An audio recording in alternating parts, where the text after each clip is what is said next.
말씀 앞으로 오신 여러분을 환영합니다. 오늘은 55강 20장 두 번째 시간 이기심과 영적인 필요라는 제목으로 함께 말씀을 나눕니다. 지난 54강에서 우리는 예수님께서 갈릴리 가나에 방문하신 것을 보았습니다. 예전에 가나의 혼인잔치 때 배웠죠. 이때 있었던 일들, 물로 포도즙을 만드신 사건을 우리가 다 이미 배웠습니다. 그런데 이제 예수님께서 예루살렘에서 성전을 정결케 하시고 사마리아 우물가에, 수가의 우물가에서 여인에게 생수를 말씀하시며 영적인 구원을 가르쳐 주셨습니다. 이틀 동안 사마리아에 머물러 사마리아 사람들에게 말씀을 가르쳐 주셨습니다. 그리고 나사렛은 지나치셨죠. 선지자가 고향에서는 높임을 받지 못한다 라고 말씀하시면서 이 나사렛은 들리지 않고 지나치셨습니다. 가나에 도착했을 때 그 지역의 사람들에게 예수님이 오셨다는 소식이 전해졌고, 가까운 곳 가버나움에서 아들이 아파 거의 죽게 되어 있던 그 아들을 둔 아버지, 그는 왕의 신하였는데 그가 가나까지 와서 예수님을 만납니다. 아들을 고치기 위해서였죠. 그가 예수님께 와서 아들을 좀 고쳐달라고 이야기합니다. 그의 마음속에는 조건적인 믿음이 있었습니다. 고쳐주면 믿고 그렇지 않으면 안 믿는다. 비록 조건적인 믿음이지만 예수님께서는 자신에게 나온 그 아버지를 보시고 자신이 원하는 것보다, 그 아버지가 원하는 것보다 더 큰 선물을 그에게 주셨습니다. 무슨 선물이라 그랬죠? 아들을 고쳐주는 것뿐만 아니라 그 모든 가족이 예수님을 믿고 나중에 예수님께서 가버나움에서 복음을 전하실 텐데 그 일을 준비하는 사람들이 되도록 해 주셨다. 그래서 우리는 지난 시간 우리가 원하는 것보다 더 큰 선물을 주시는 하나님에 대하여 배웠습니다. 오늘은 55강의 말씀으로 20장 이제 두 번째 마지막 시간인데요. 이기심과 영적인 필요라는 제목입니다. 이렇게 예수님과의 대화를 이어갈 때 그는, 이 왕의 신하는 자신의 마음속에 있는 이기심을 깨닫습니다. 사실 자신의 아들을 살리는 것뿐만 아니라 그는 자신의 영적인 필요를 깨달을 필요가 있었습니다. 아들이 사는 것 중요합니까? 중요합니다. 그러나 아들뿐만 아니라 자신도 영적으로 사는 일이 중요합니까? 중요합니다. 그는 백성을 대표하는 지도자였습니다. 이기적인 목적으로 예수님에 대한 관심을 가졌습니다. 이기적인 목적이라는 것이 뭐죠? 내 아들을 좀 살려야 되겠다. 죽어가는 내 아들을 살릴 수 있는 방법이 무엇일까? 예수님께 한번 나가봐야 되겠다. 자신의 아들의 병을 고치고자 하는 이기적인 목적으로 예수님에 대한 관심을 가졌습니다. 예수님을 통해 자신의 인생의 어떤 유익을 받기를 바랬습니다. 세상적인 목적을 예수님을 통해 이루기를 원했고 그 결과가 나타난다면 예수님을 믿을 마음을 가지고 있었습니다. 그런데 중요한 사실은, 그러나 아직도 그는 자신의 영적인 질병에 대하여 아무런 관심을 가지고 있지 못했다는 것입니다. 먼저 자신의 영적인 질병을 깨닫고 하나님의 은혜가 필요하다는 것을 깨달아야만 했습니다. 그런데 너무나 다행스럽게도 예수님과의 대화의 과정을 통해서 그는 마음속에 자신의 부족한 모습을 적나라하게 깨닫게 되었어요. 우리가 이미 읽은 요한복음 4장 48절에 예수께서 이르시되 너희는 표적과 기사를 보지 못하면 도무지 믿지 아니하리라. 표적과 기사를 보여야만 믿는 그런 믿음이냐는 것이죠. 지금 내가 주는 이 말씀을 통하여 하나님께서 내게 주시는 그 마음과 사랑을 듣고 경험하고 느끼지 못하고 있다면 표적과 기사가 무슨 의미가 있겠습니까? 자신이 이기적이라는 사실을 깨달았습니다. 이기적인 목적으로 지금 예수님께 왔으니까요. 자신의 이 이기심이 가득한 마음, 자신의 잘못으로 자신의 아들이 죽을지도 모른다는 자책감이 몰려왔습니다. 사람은 다 잘못한 일이 있습니다. 그 잘못한 일이 기억이 나면 그것 때문에 내가 잘못되지 않을까? 그것 때문에 내 가족의 누군가 잘못되지 않을까? 그 내가 잘못한 무엇 때문에 내 사업이나 내 건강이나 내 삶에 문제가 일어나지 않을까? 그런 마음이 다 듭니다. 이 왕의 신하도 마찬가지였습니다. 자신의 마음속에 이기심만 가득하다는 생각이 들었을 때 나의 이런 이기심의 잘못 때문에 내 아이가 잘못되면 어떻게 할까? 그는 자신 앞에 있는 예수님이 모든 문제, 즉 영적인 질병뿐만 아니라 아들의 육신의 질병도 치유해 주실 수 있는 분이라는 것을 알았습니다. 그래서 다시 요청합니다. 요한복음 4장 49절. 신하가 이르되 주여 내 아이가 죽기 전에 내려오소서. 이 아들이 언제 어떻게 될지 모르는 그 경각간에 있을 때 아버지의 심정이 어떻겠습니까? 의사들도 다 단념했고 주위 사람들도 다 실망하고 있는데 그래도 부모는 포기할 수가 없죠. 부모는 포기할 수가 없습니다. 그래서 예수님께 와서 내 아이가 죽기 전에 내려오소서 하고 간청을 한 것입니다. 그는 천사와 밤새 씨름하던 야곱처럼 예수님께 간청을 했습니다. 그렇게 간절한 마음으로 예수님께 요청하는 그 신하에게 예수님께서는 기쁨의 대답을 주셨습니다. 요한복음 4장 50절입니다. 예수께서 이르시되 가라 내 아들이 살아있다 하시니 그 사람이 예수께서 하신 말씀을 믿고 가더니 예수님께서 아주 단정적으로 말씀하셨습니다. 가라 내 아들이 살아있다 하시니 그 사람이 예수께서 하신 말씀을 믿고 가더니 이 신하는 아들이 병에 걸려 있었으니 하루하루 얼마나 힘든 시간을 살았겠습니까? 낮이나 밤이나 이 아들을 살릴 수 있는 방법이 뭐가 있을까?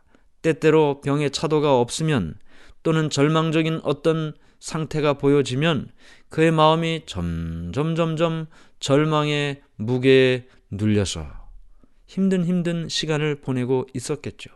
여기 나올 때도 마찬가지였고 그런데 예수님께서 가라 내 아들이 살아있다 라고 말씀하실 때 그의 마음속에는 전에 결코 경험하지 못했던 기쁨과 평화를 가지고 집으로 향하게 되었습니다. 자신의 아들이 나을 뿐만 아니라 예수님이 메시아고 그리스도라는 사실도 믿을 수가 있었습니다. 바로 그 시간 예수님께서 가라 내 아들이 살아있다 라고 말씀하셨고 마음속의 기쁨과 평화를 경험한 그 순간에 집에서는 어떤 일이 일어났습니까? 집에서 아이를 간호하던 사람들은 죽어가던 아이의 얼굴에서 변화가 일어나는 것을 보았습니다. 죽음의 빛을 띠던 얼굴에 홍조를 띠기 시작했습니다. 차가웠던 손과 발은 온기가 느껴지기 시작했습니다. 그의 심장은 더 힘차게 뛰기 시작했습니다. 병의 흔적은 모두 없어졌습니다. 불덩어리 같던 몸은 열이 내리고 편안해졌고 그는 조용히 잠이 들었습니다. 가족들은 놀라고 또 크게 기뻐했습니다. 이 가나라는 곳은 가버나움으로부터 멀지 않은 곳이라고 말씀드렸죠. 예수님의 말씀을 들은 신하는 저녁이면 집에 도착할 수 있는 그런 거리였습니다.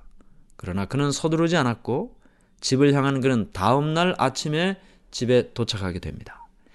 예수님을 만나기 위해 올 때는 너무나 무겁고 불안한 마음이었습니다.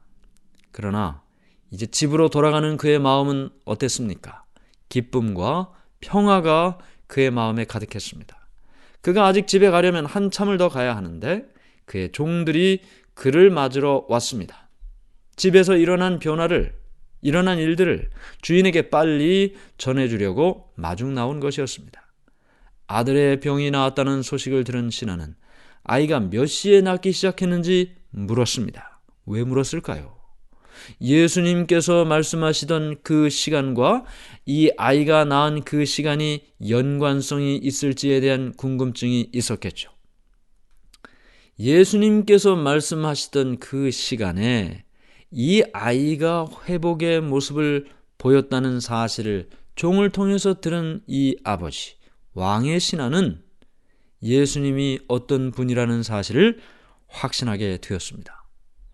아버지는 믿음으로 내 아들이 살았다는 보증을 굳게 붙들었습니다. 가라, 내 아들이 살아있다. 이 말씀을 들었을 때 그가 의심하지 않았습니다. 예수님께서 그 말씀을, 내 아들이 살았다는 그 말씀을 해 주셨을 때 그는 굳게 그 약속을, 그 말씀을 붙들었습니다. 그 순간에 하나님의 능력이, 하늘의 사랑이 죽어가는 아이를 어루만졌고 그 집에 핏기가 없는 그 아들의 그 몸에 손을 대어 주신 것이죠. 마침내 생명의 능력이 그에게 닿았던 것입니다. 이로 인해 아들이 낳게 되는데 아버지는 회복된 아들을 보기 위해 발걸음을 재촉했겠죠. 그는 죽은 아이가 살아 돌아온 것처럼 자기 품에 안고 하나님께 감사를 드렸습니다. 이로 인해 신하와 모든 가족들은 예수님을 믿게 되었습니다.